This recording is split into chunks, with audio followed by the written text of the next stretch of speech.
L'association Clisson Histoire et Patrimoine nous propose une nouvelle exposition, visible jusqu'en septembre à l'espace Saint-Jacques de Clisson, intitulée Festivités et distractions au pays clissonnais.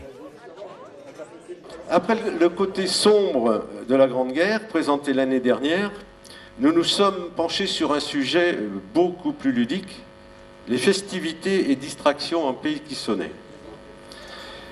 Comme d'habitude, l'exposition est la suite d'un travail de recherche que nous avons fait sur la période de 1899 aux années 1960.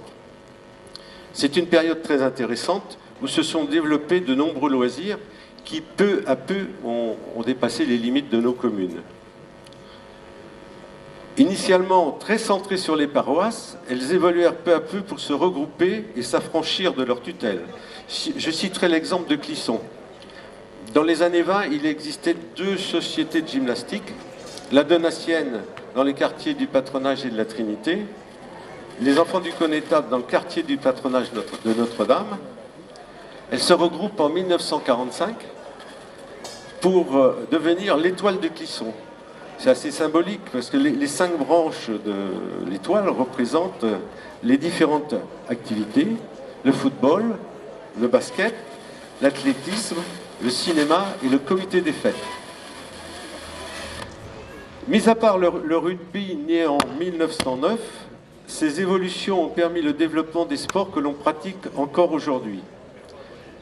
Les domaines, disons, plus culturels ne sont pas oubliés. En témoignent les nombreuses fanfares et groupes de théâtre qui étaient présents dans chaque commune. À cette époque, il n'y avait pas de piscine. Vous êtes nombreux ici à avoir appris à nager, ou dans la Sèvre, ou dans la Maine, ou dans la Moine. Alors dans cette exposition, c'est autant de sujets que nous avons abordés.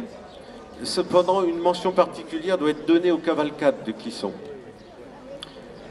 Aujourd'hui, nous avons le Hellfest, fréquenté par près de 150 000 spectateurs. Au début du siècle, Clisson était renommé pour un tout autre genre de manifestation. Les cavalcades qui attiraient des milliers de spectateurs quand même, venaient de tous les alentours. 2 spots publicitaires avant de conclure. Au Hellfest, 2000 bénévoles, voire plus. Clisson Histoire et Patrimoine, on va dire que c'est 20 bénévoles qui tournent autour de ce que vous allez voir.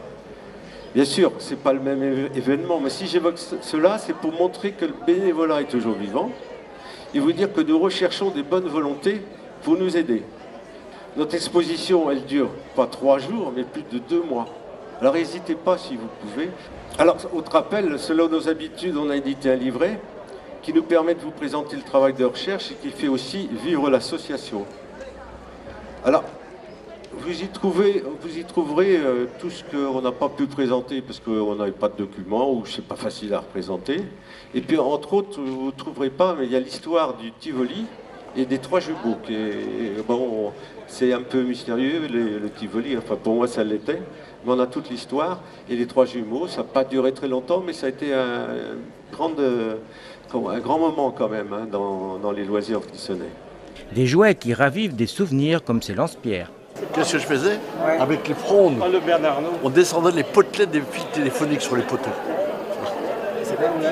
Il y en avait qui étaient à droite, bon pas tellement, mais il y en avait qui étaient super à droite. Et là, c'est pas comment il s'appelle Alors celui-là, le frère à Mademoiselle Jeanne, Lusso, non? Lusso, c'est pas. il était plus petit. Ouais, c'est des têtes qui me disent ça me dit quelque chose, mais j'aurais pu en rappeler les noms. Depuis déjà 10 ans, l'association Clisson Histoire et Patrimoine contribue à l'animation de la ville de Clisson pendant la période estivale. Chaque année, un thème différent est abordé, en rapport avec l'histoire et la vie quotidienne en vallée de Clisson. Vous avez pu découvrir, entre autres, en 2005, François et Pierre Cacot, en 2009, Clisson au temps des ducs de Bretagne, en 2012, la vallée de Clisson autrefois, des hommes et des métiers, et dernièrement, 14-18, Clisson dans la Grande Guerre. Ces expositions drainent des visiteurs en grand nombre. En 2014, Monsieur le Président, 6400 personnes ont franchi le seuil de l'espace Saint-Jacques.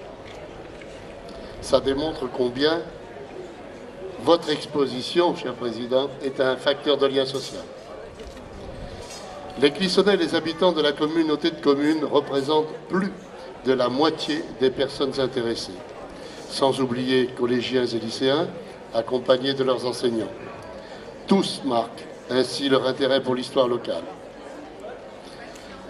Comme vous le disiez, en 2015, le sujet de l'exposition se veut plus léger et récréatif. Quelles festivités ont marqué les Clissonnaises et les habitants des communes avoisinantes autour des années 1900 et ce jusqu'en 1960. Comment et où se déroulaient-elles? Quels étaient les jeux des enfants et comment se distrayaient leurs parents? Un peu comme aujourd'hui. L'exposition est visible à l'espace Saint-Jacques de Clisson du 11 juillet au 20 septembre, du mercredi au samedi de 15h à 19h et le dimanche de 10h à 12h30 et de 15h à 19h. À noter que l'entrée est libre.